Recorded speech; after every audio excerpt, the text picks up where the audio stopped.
You ever think about how the absolute worst moment of your life could somehow lead to the very best thing that ever happened to you? It sounds kind of crazy, right?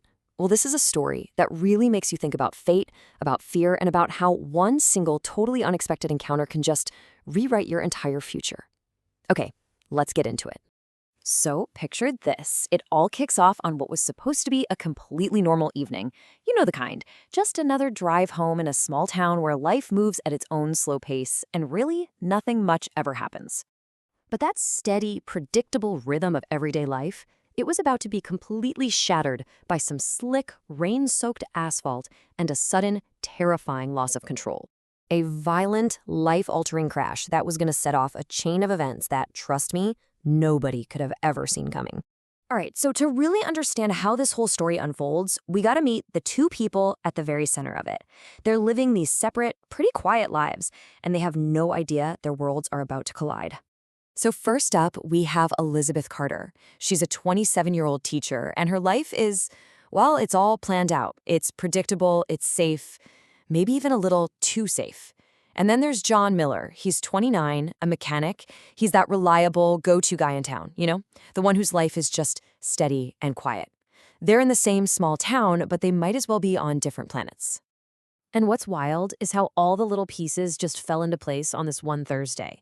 See, Elizabeth stayed late at school grading papers while a storm rolled in. So, by the time she finally packed up and headed home, the sky was pitch black and the roads were just dangerously slick. And this right here, this is the exact moment that a simple drive home turns into a fight for survival, and a total stranger becomes a lifeline. So as she's driving down this narrow road, it happens. The rain is coming down harder now, the wipers can barely keep up. Her tires lose their grip on the pavement, the car starts to swerve, and all she has time for is this panicked thought of, wait, no. And then, impact, silence. Just darkness. But here's the thing. Just a few miles up the road, John Miller was on his way home from his shop. And that's when he saw it. A pair of headlights, shining at this weird angle from way off the road. And his stomach just dropped. He knew, instantly, something was very, very wrong. He runs to this crumpled car, and he finds Elizabeth, barely conscious. As he's carefully trying to get the door open, he says the very first words she would ever hear from him. His voice just so steady in all that chaos. For just a split second, her eyes flicker open. She sees this blurry, rain-soaked stranger, and he's the only thing connecting her to the world before it all fades away again. But that rescue, that was just the beginning. The real story, the one about two people connecting, that started inside the quiet, sterile walls of a hospital room. So when Elizabeth finally woke up, the doctor told her she was incredibly lucky. Someone had found her just in time. A few days go by, and then there's a soft knock on her door.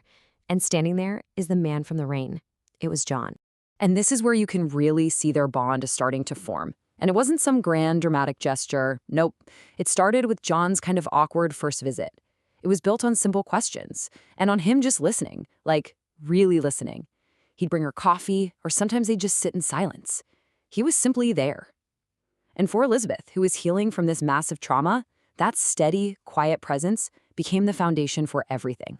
But, physical healing was only half the battle. The path from her recovery to them falling in love had one huge obstacle, the incredible fear that the crash left behind. One afternoon, Elizabeth finally confessed her deepest fear. She was terrified to even think about driving again. Now, most people just told her, "Oh, you'll get over it." But John didn't. He just nodded and said, "That makes sense." He got it. And then he offered to help, with zero pressure, totally at her own pace. So the first time she gets behind the wheel again, her hands are shaking, her heart is pounding. She immediately just says, "I can't do this." And John's response was so simple. "Okay, then we don't." And that right there, that was his whole approach. By telling her she had nothing to prove to anyone, he actually gave her the strength to want to try again. So day by day, with his quiet encouragement, she started to rebuild her confidence.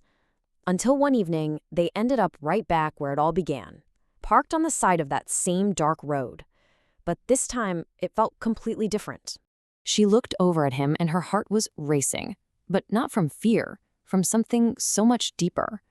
She realized that this place, the one that used to symbolize terror, now felt safe.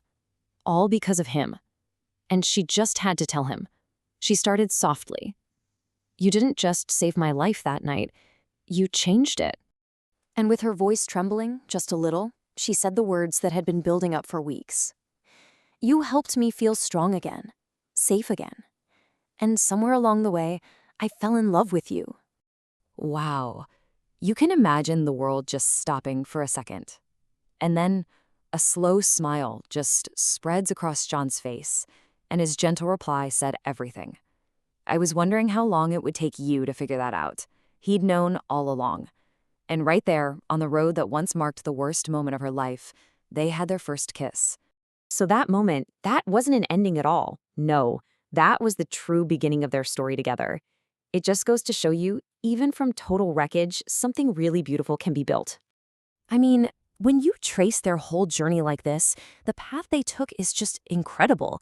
It starts with a terrifying accident, it moves through a recovery that was all about quiet patience, and then it hits this turning point with a confession of love. And it all leads to 2 years later, with Elizabeth and John exchanging their wedding vows. Their story is just this powerful reminder that life's breaking points don't always leave us broken. Sometimes they actually clear a path to exactly where we were meant to be. So it leaves you with this question to think about. Could the worst day of your life actually be the start of your forever?